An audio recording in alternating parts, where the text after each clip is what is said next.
Parfois des incidents se produisent de manière si inattendue et sans raison apparente qu'il est difficile d'établir un lien entre les personnes impliquées. Malheureusement, cela permet à des personnes dangereuses de mener une vie normale pendant des années sans être tenues responsables de leurs actes. Cette histoire s'est déroulée dans la petite ville de North Webster, Indiana. Cet endroit est connu pour ses lacs pittoresques et ses beautés naturelles. Pas étonnant qu'il attire beaucoup de monde. La pêche y est populaire tant chez les habitants que chez les visiteurs. À l'époque des événements décrits, la population était d'environ 500 personnes. Aujourd'hui, 2 fois plus de personnes y vivent, mais elles sont tout aussi amicales et unies. En raison du faible nombre d'habitants, tout le monde se connaissait bien et faisait tellement confiance à ses voisins que beaucoup ne fermaient même pas leurs portes. Pendant de nombreuses années, les accidents de la route étaient vraiment les infractions les plus graves, jusqu'à ce qu'un jour, tout change. En 1975, vivait ici la famille Mitchell. Les époux se sont mariés directement après l'école. Avant le mariage, ils étaient ensemble depuis plusieurs années et rêvaient toujours d'une grande famille. Leur première fille, Laurel, est née le 24 mai 1958. 5 ans plus tard, Sarah est venue au monde, puis est venu le plus jeune, Bruce. Les enfants ont grandi dans une atmosphère d'amour et d'attention. Les parents ont réussi à créer à la maison une atmosphère si chaleureuse que les voisins les considéraient comme la famille américaine parfaite. Dès son plus jeune âge, Laurel s'est concentrée sur son éducation. La famille Mitchell se distinguait par sa foi profonde. Ils allaient régulièrement à l'église en famille, Laurel, les parents, frères et sœurs. La jeune femme montrait des talents artistiques, particulièrement en musique. Elle chantait dans la chorale locale, se produisait dans les villes voisines et participait aux événements sociaux. Laurel voulait aider les gens et travaillait dans un camp d'église près du lieu de culte. Les habitants la connaissaient bien et observèrent sa croissance. Tous remarquaient son caractère amical et son attitude positive. La famille croyait en un avenir brillant pour leur fille aînée, qui était toujours là pour la famille. Le 6 août 1975, Laurel a passé la matinée avec ses frères et sœurs cadets pendant que les parents étaient au travail. Après le déjeuner, elle prévoyait d'aller au camp d'église. Vers 14 heures, elle a dit au revoir à sa famille et est partie au travail, où elle est arrivée ponctuellement comme d'habitude. La journée de travail devait se terminer vers 22 heures, après quoi Laurel prévoyait de rencontrer des amis dans le parc qui se trouvait à 800 mètres de l'église. Après son service, un collègue a proposé de la conduire, mais elle a préféré marcher et prendre l'air frais. Après environ 10 minutes, à mi-chemin, elle a remarqué des connaissances de l'autre côté de la rue. Ils se sont salués de loin. Laurel se pressait vers la rencontre et ne s'est pas arrêtée. Ce fut la dernière rencontre avec la jeune femme. Dans le parc, ses amis ont attendu en vain son apparition. 20 minutes s'étaient écoulées et elle n'était toujours pas apparue. Pendant ce temps, on aurait pu facilement faire le trajet à pied. Tout le monde savait que Laurel était très ponctuelle et responsable. Un tel comportement était atypique pour elle. Les amis ont décidé d'attendre plus longtemps, pensant qu'elle pourrait avoir été retardée à l'église. Une grande difficulté était l'absence de téléphone mobile à cette époque. On ne pouvait communiquer que par ligne fixe. C'est pourquoi Laurel ne pouvait pas annoncer un retard et le groupe continuait d'attendre.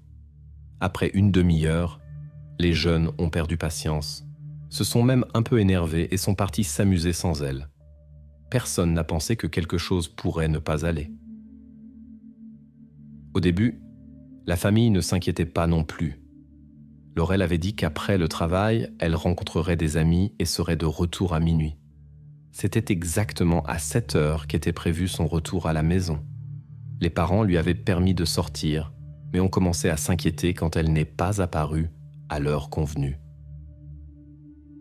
Contrairement aux amis, les parents n'avaient aucune raison d'être offensés. Ils ont immédiatement senti que quelque chose n'allait pas.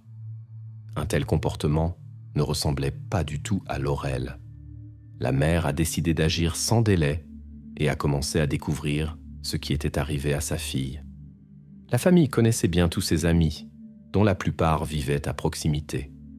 Malgré l'heure tardive, les parents inquiets se sont mis en route pour leur parler, car ils étaient trop préoccupés pour attendre jusqu'au matin.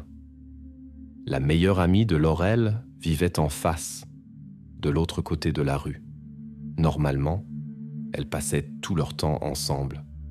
Les parents sont devenus inquiets quand ils n'ont pas trouvé leur fille chez son amie. À ce moment-là, celle-ci était déjà rentrée chez elle, ce qui n'a fait qu'augmenter l'inquiétude. La conversation avec elle a apporté des nouvelles inquiétantes. Laurel n'était jamais apparue au parc pour la rencontre. C'est pourquoi le groupe était parti sans elle. La mère s'est sentie mal, mais le père a essayé de garder son calme. Ils sont partis à la recherche de Laurel, ont parcouru son itinéraire habituel, mais sans succès. Quand ils sont rentrés chez eux dans l'espoir d'y trouver leur fille, ils ont été à nouveau déçus. Elle n'était pas là. Malgré l'heure tardive, les parents inquiets ont commencé à appeler toutes les connaissances de Laurel. Les gens ont montré de la compréhension, mais personne ne savait où elle se trouvait. La famille s'est alors tournée vers la police. Les forces de l'ordre ont d'abord réagi avec scepticisme. Ils ont rappelé que Laurel était presque majeure et voulait rencontrer des amis. Ils soupçonnaient qu'elle aurait pu quitter la maison après une dispute avec ses parents ou être chez des connaissances. Les parents ont insisté sur le fait qu'un tel comportement ne ressemblait pas du tout à Laurel, qui avait toujours été domestique et religieuse, mais les policiers n'ont d'abord pas accordé d'importance à leurs paroles. Les Mitchell ont passé environ 1 heure au poste de police à essayer de convaincre les officiers que leur fille ne manquerait pas volontairement une rencontre avec des amis et ne briserait pas les règles de la maison. Finalement, la police a décidé d'agir. À ce moment-là, un grand groupe d'habitants de la ville qui voulaient aider s'était déjà rassemblé. Dans cette petite ville tranquille, où rien de tel n'était jamais arrivé, tout le monde se connaissait, et l'incident avec Laurel a bouleversé les habitants. Les parents avaient appelé toutes les connaissances, et maintenant une foule de volontaires s'était rassemblée devant le poste de police. Malgré l'heure nocturne, les gens étaient là prêts à participer aux recherches. D'abord, on a décidé de vérifier la zone autour du camp et de l'église, par où Laurel devait passer en route vers le point de rendez-vous. Tout son itinéraire habituel a été minutieusement examiné, mais aucune trace n'a été trouvée. Ensuite, les groupes de recherche se sont divisés et ont fouillé toute la ville jusqu'à l'aube, mais sans succès. À 10h30 du matin, la vérification des maisons des amis que Laurel devait rencontrer était terminée. Le dernier espoir qu'elle soit simplement chez des connaissances s'est évanoui. Naturellement, les enquêteurs ont aussi parlé avec la famille Mitchell et ont essayé de trouver des indices possibles dans l'entourage proche de la jeune femme. Mais tous les vérifiés ont été rayés de la liste, un par un. Laurel avait un environnement bien établi, loin des problèmes avec la loi. Les amis n'ont rien pu apporter d'utile à l'enquête. Personne ne lui avait accordé d'attention indésirable. Les habitants ne voulaient hâter pas croire que quelque chose de terrible puisse arriver dans leur ville tranquille. Diverses rumeurs ont commencé à circuler et la petite communauté exigeait fermement des résultats de la police. Au cours de l'enquête, il s'est avéré que Laurel avait rencontré un groupe de connaissances environ 10 minutes après le début de son trajet, leur avait fait signe et avait continué. Ils n'ont rien remarqué d'inhabituel. Personne ne la suivait et elle semblait joyeuse. Au même moment, un homme et son fils pêchaient à quelques kilomètres au nord de la ville sur la rivière. Tout était normal jusqu'à ce que le pêcheur remarque quelque chose d'étrange qui dérivait avec le courant. Comme il ne pouvait pas identifier l'objet de loin, il décida de s'approcher avec le bateau. Quand l'homme s'est approché, il a remarqué avec inquiétude une silhouette dans l'eau. Effrayé, il a supposé que quelqu'un avait eu un malaise en nageant. Espérant aider, il a tiré la découverte dans le bateau. Le pêcheur s'est étonné du froid anormal malgré le temps chaud. Quand les tentatives de réanimation sont restées sans succès, il s'est dirigé vers la rive avec son fils, espérant toujours un miracle. En voyant une voiture qui passait, l'homme a demandé au conducteur d'appeler les secours. À ce moment-là, la disparition de Laurel Mitchell n'avait pas encore été officiellement signalée et elle n'avait pas de papier d'identité sur elle, ce qui rendait l'identification difficile. Les policiers arrivés ont constaté que le pêcheur et son fils n'étaient pas de la région et ne connaissaient pas les habitants locaux. Le seul indice était une bague avec des initiales. Quelques heures plus tard, le signalement de la disparition de Laurel est arrivé. Grâce aux initiales sur le bijou, l'identité a pu être établie, ce qui a été confirmé plus tard par les parents. Au début, on a soupçonné un accident sur le pont. Elle avait peut-être glissé ou trébuché. Cependant, les proches ont rapidement réfuté cette version. Ils ont rapporté que Laurel était une excellente nageuse. Elle pratiquait depuis sa prime jeunesse et aimait l'eau. De plus, elle ne buvait pas d'alcool, ce que tous les proches ont confirmé. Il était aussi important de noter que le pont n'était pas sur son itinéraire habituel. Elle ne pouvait pas s'y trouver par hasard. Malgré ces arguments, la police continuait à suivre la théorie de l'accident et restait sceptique face aux convictions des proches. Les officiers ont souligné les forts courants sous-marins dans la rivière, qui à certains endroits étaient si puissants que même les nageurs expérimentés évitaient ces zones. Les autorités policières soupçonnaient que Laurel aurait pu être prise dans un fort courant en nageant. Selon eux, elle n'avait pas pu maîtriser la masse d'eau. Cette version était étayée par la proximité de sections de la rivière officiellement fermées en raison du danger accru. Cependant, les résultats de l'examen médical ont réfuté cette théorie. Les experts ont trouvé sur les mains et le haut de la poitrine des traces qui indiquaient de l'autodéfense. La zone de la tête était particulièrement touchée.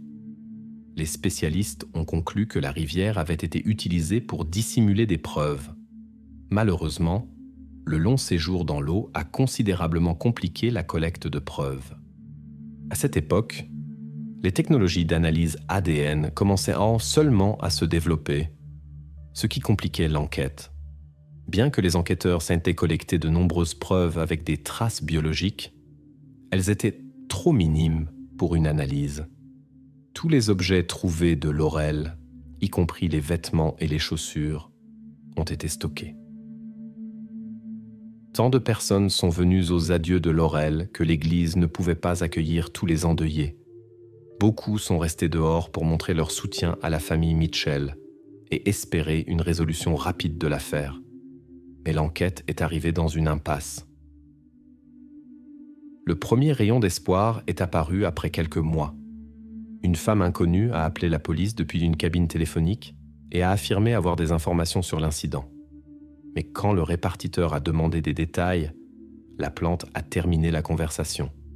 La recherche est restée infructueuse. La police a lancé un appel public à la jeune femme qui avait passé l'appel. On lui a promis une confidentialité totale et toute la protection nécessaire. Les autorités ont fait tous les efforts pour la convaincre de se manifester à nouveau et de partager des informations. Plus tard, une récompense de 50 000 $ a même été offerte. Une somme considérable pour l'époque. Mais le témoin mystérieux ne s'est jamais plus manifesté. La récompense monétaire a même créé des difficultés supplémentaires. Des faux signalements ont été reçus, dont la vérification a pris beaucoup de temps et de ressources. 6 mois après l'incident, une femme nommée Catherine est venue au poste de police. Elle a raconté qu'elle habitait dans la rue où Laurel rentrait habituellement à pied du parc. Le témoin l'avait vue vers 22h15, ce qui correspondait à son heure habituelle de retour du travail. Ce soir-là, Catherine faisait des tâches ménagères quand elle a soudainement entendu des bruits étranges venant de la rue. Cela ressemblait à une voiture qui freinait brusquement juste devant la maison. On entendait des cris de jeunes gens. Quand la femme s'est approchée de la fenêtre, elle a entendu un coffre se fermer. Laurel, qui venait de passer, a soudainement disparu du champ de vision. La ménagère a remarqué une voiture rouge avec des jeunes inconnus qui est partie immédiatement à toute vitesse. Bien qu'elle n'ait pu distinguer ni la plaque d'immatriculation ni les visages, elle a mémorisé la voiture. La couleur rouge était assez rare à l'époque. Les policiers ont immédiatement commencé à vérifier tous les propriétaires de voitures rouges, mais après un mois de recherche, n'ont trouvé aucun indice. Malgré les efforts des autorités et des proches, l'enquête est arrivée dans une impasse. Des décennies ont passé jusqu'à ce que l'affaire reçoive de nouvelles impulsions. Au début des années 2010, des technologies modernes et des méthodes d'analyse ADN sont apparues, permettant un nouveau regard sur les preuves existantes. Des experts du FBI ont été appelés pour établir un profil du possible auteur. Selon eux, il devait s'agir d'un jeune homme de la région ou des environs qui avait probablement déjà eu des problèmes avec la loi. Cependant, malgré tous les efforts, il n'y a pas eu de percée dans l'affaire Laurel. Les traces d'ADN sur les preuves étaient trop minimes pour une analyse complète. Pendant cette période, une unité spéciale pour les affaires non résolues a été créée, qui s'est également chargée de l'affaire Laurel Mitchell. Ses parents âgés ont exprimé à nouveau l'espoir de voir celui qui avait fait du mal à leur fille. Les enquêteurs ont décidé de réexaminer tout le matériel et de rejeter les conclusions controversées d'il y a 30 ans. Malheureusement, les Mitchell n'ont pas vécu assez longtemps pour obtenir des réponses à leurs questions. Jusqu'en 2012, la recherche a continué, tandis que les parents de Laurel sont morts de mort naturelle. Jusqu'au dernier jour, ils ont espéré connaître la vérité. Après cela, le frère et la sœur de Laurel ont décidé de poursuivre la recherche de la vérité. Les médias ont donné une nouvelle impulsion. Dans plusieurs reportages, ils ont raconté l'histoire de Laurel et des enquêtes qui duraient déjà environ 40 ans. Quelques mois après les reportages télévisés et un travail intensif sur Internet, un témoin important est apparu. Une femme, nommée Renée, s'est adressée à la police. En 1975, elle vivait dans la même région et avait le même âge que Laurel. Environ une semaine après l'incident, elle a fait la connaissance d'un homme nommé John Lemon. L'histoire des jeunes gens a commencé lors d'une fête. Leur relation a continué même après l'incident avec Laurel qui a secoué toute la région. Un jour, lors d'une de leurs rencontres, John, en état d'ébriété, a commencé à confier ses secrets à Renée. Il a raconté que cet été-là, il avait été témoin de l'agression d'une jeune femme par son ami. Selon ses dires, il avait observé la scène mais n'avait pas pu arrêter son ami. John a partagé beaucoup de détails de cette nuit-là, mais a affirmé son innocence et a rejeté toute la responsabilité sur son ami. À l'époque, Renée n'avait pas prêté attention à ses paroles, mais des années plus tard, en voyant un reportage télévisé, elle a eu des doutes et a décidé d'aller à la police. Le rapport de Renée a intéressé les enquêteurs. John connaissait des détails de l'incident qui n'avaient jamais été mentionnés dans la presse. Cependant, l'enquête s'est heurtée à des difficultés. Après cette conversation, le couple s'est séparé et Renée a perdu le contact avec son ancien amant. Aucune information sur lui n'a été trouvée dans la base de données de la police. Les enquêteurs ont essayé de découvrir l'identité de l'ami mentionné et ont envisagé que John ait pu parler de lui-même à la troisième personne. Renée s'est difficilement souvenu du nom, quelque chose comme Bundy ou Bendy. Quand les enquêteurs ont lu la liste des anciens suspects et témoins, elle a reconnu le nom, Fred Bendy. Cet homme était suspect depuis longtemps. Il s'est avéré que quelques années après l'incident avec Laurel, un certain Bill s'est rendu à la police. Il a parlé de sa connaissance avec Fred Bendy, un homme sans domicile fixe, sans travail, ni éducation, qui souffrait de problèmes d'addiction et de crises de colère. Lors d'une rencontre commune, Fred a raconté à Bill comment, avec un ami nommé John, il avait agressé une jeune femme. L'incident s'est produit sans raison apparente, juste pour le plaisir. Quand l'inconnu a essayé de se protéger, Fred est entré dans une rage. Même quand elle a perdu conscience, il ne pouvait pas s'arrêter. Fred a affirmé qu'à ce moment-là, il n'avait plus le contrôle de lui-même. Ensuite, ils l'ont amené à la rivière en dehors de la ville pour effacer les traces. À l'époque, l'histoire de Bill n'a pas attiré d'attention particulière car il ne connaissait pas le nom de la jeune femme. Ces déclarations n'ont pas pu être vérifiées et l'explication est tombée dans l'oubli. Plus tard, elle a été ajoutée au dossier de Laurel, mais en raison du manque de confirmation, elle a été à nouveau mise de côté. En examinant les documents, les enquêteurs ont découvert la mention de John Lemon, une connaissance de Fred, qui avait avoué l'incident à René. Cela a poussé les enquêteurs à examiner plus attentivement les principaux suspects. Pour cela, des échantillons d'ADN étaient nécessaires. Jusqu'en 2019, il y avait de nouvelles technologies d'investigation. Jusqu'à ce moment, il n'y avait pas d'informations sur John et Fred. Maintenant, les enquêteurs disposaient d'instruments précis pour analyser même les plus petites traces. Ils ont décidé de réexaminer toutes les preuves, vêtements, chaussures et objets personnels de Laurel. Étonnamment, cela a pris presque 1 an. En février 2020 est venue la percée. Les experts ont découvert des traces microscopiques qu'ils ne pouvaient pas trouver auparavant. Les autorités avaient du matériel de comparaison de Fred, car il avait déjà été poursuivi pour des délits graves. Les experts ont examiné les échantillons stockés dans les bases de données. La première analyse n'a montré qu'une correspondance de 80%, insuffisante pour des conclusions définitives. Après plusieurs vérifications supplémentaires avec d'autres méthodes, une correspondance presque complète avec les échantillons de Fred a pu être établie. En 2023, il a été décidé d'arrêter Fred Bendy et son ami John Lehman. Selon la police, Fred avait dans le passé 3 cas de comportement illégal envers des jeunes femmes. Pour tous ces incidents, il n'a reçu qu'une peine, une courte période de prison, après laquelle il a été libéré. Fred a admis qu'avec son ami John, qui possédait une voiture rouge en 1975, il était impliqué dans l'incident avec Laurel. Il a essayé de rejeter la responsabilité sur son ami, mais n'a pas pu expliquer pourquoi les traces ne provenaient que de lui. Les deux ont été arrêtés presque 48 ans après l'incident. Les proches de Laurel étaient indignés que ces personnes aient pu mener une vie normale pendant tant d'années, pendant que la police essayait de les trouver. Comme prévu, les détenus ont commencé à s'accuser mutuellement.